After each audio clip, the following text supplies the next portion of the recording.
So for example, as a new lead, okay, so how many calls you think then we just normally I put right now me and Sarah doing at least 10 calls every second day, other day until, like some people, they don't pick up the phone, whatever you do, right?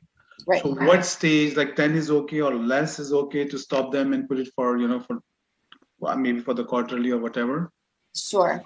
So new leads, our rule of thumb is in the first 2 weeks, the first 14 days, 6 to 8 phone call attempts. 6 to 8. Okay. If they don't 4 pick up text in, messages and 4 emails. also 4 text messages, 4 emails, separate without the thing, okay. Yep. Mm-hmm.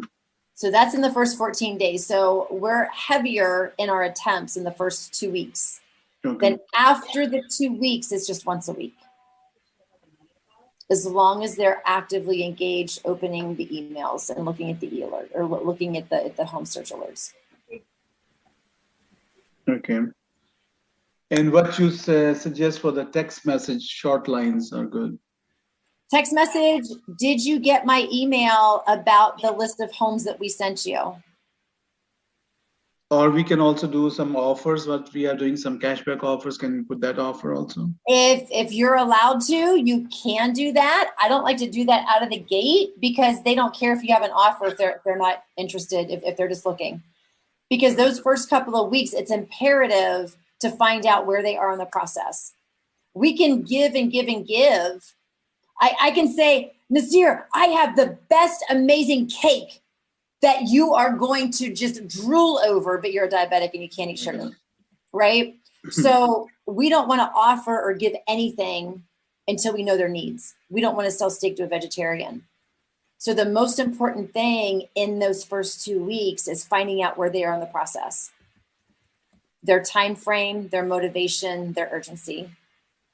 So questions, because right now we just want them to raise their freaking hand, right? Because we're so tired of people like not being communicative. Just raise your hand. I'm happy with it. Yes, I'm happy with it. Yes, I'm buying this year. So our questions in those first 2 weeks are, so many emails are not getting delivered. So we want to make sure that they are getting our emails, because once we've paid for the lead, we want to keep them. We don't want them to go out and Google again and fall into someone else's dashboard. We want to make it as convenient for them as possible to be receiving what they originally came in to look for. So those first communications, my text and my email piggyback off of each other. I have been trying to reach you about your home search. Did you get the email we sent of the list of homes? And then my email is simply, we've been trying to reach you by phone.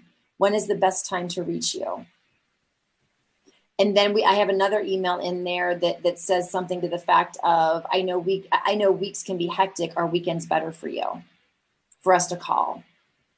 So just trying to find out when communication is a good time and what their needs are, because this has nothing to do about us, nothing, unfortunately.